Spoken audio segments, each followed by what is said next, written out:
আচ্ছা দাঁড়াও, ভাইয়ের একটা প্রশ্ন আছে, ভাই এই প্রশ্ন করবে। ভাই আপনি যেটা প্রশ্নটা বলছিলেন, প্রশ্নটা কি একটু আপনাকে বলেন। আচ্ছা, আমি একটা জিনিস জানার জন্য যে হিরো আলম ভাই এখন জেল হাজতে আছেন, সেরকম একটা মামলা, এটা আপনি বলেছেন। তো এখন হিরো আলম ভাইকে আসলে আপনি তাকে দেখতে যাবেন কিনা?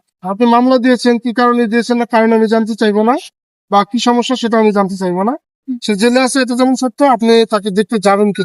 আরে ভাই, এটা তো দারুণ একটা প্রশ্ন। এই প্রশ্নটা কিন্তু আজ পর্যন্ত কোনো সাংবাদিকও করে নাই, করছে? দেখতে ওইভাবে তাকে না আমার না, দেখার আগে বলেন, মতো এই প্রশ্নটা কোনো সাংবাদিক করছে? না। করে নাই। দেখেন, এমন একটা প্রশ্ন উনি মুখের মধ্যে নিয়ে রাস্তায়, ওটার আগে উত্তর দিয়ে দেন। ওনাকে ওইভাবে দেখার মতো শক্তি আমার নেই। ওরকম যদি আমাকে কেউ জোর করে নিয়ে যাও, আমি সেন্সলেস হয়ে যাবো। কি বলেন কি? হিরো আলম ভাইকে দেখলে আপনি সেন্সলেস হয়ে যাবেন? এটা কি ভালোবাসায় না রাগে? ভালোবাসার ভয়, তাকে আমি ভীষণ ভয় পাই।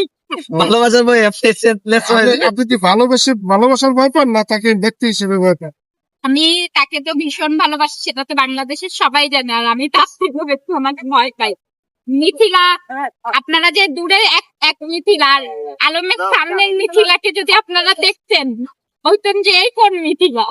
বাহ, বাহ। আমি বুঝতে পারলাম না, এখানে পাথর হইলো না মানে জল হইলো, কি হইলো এই হিরো আলম ভাইয়ের বিষয়টা? আমি আসলে দর্শকদের কাছে প্রশ্ন রেখে গেলাম যে ওনার প্রশ্ন আর আমাদের উত্তরের মধ্যে মিলে আছে কিনা, বা আমরা কোনো কুল কিনারা পেয়েছি কিনা। আমার মনে হয় কোনো কুল কিনারা পাইনি। না আছে ভালোবাসার কুল কিনারা, না আছে শাস্তি মানে রাগ ঘৃণা। আমি বুঝলাম না বিষয়টা। অবশ্যই সবাই ভিডিওটা শেয়ার করবেন। আর ভাইয়ের কিন্তু চ্যালেঞ্জ আছে, ভাই ভাই আপনি কাজে দিন, আগামী দিনে কন্টেন্ট দিয়ে দেবেন। থ্যাংক ইউ অবশ্যই। So much.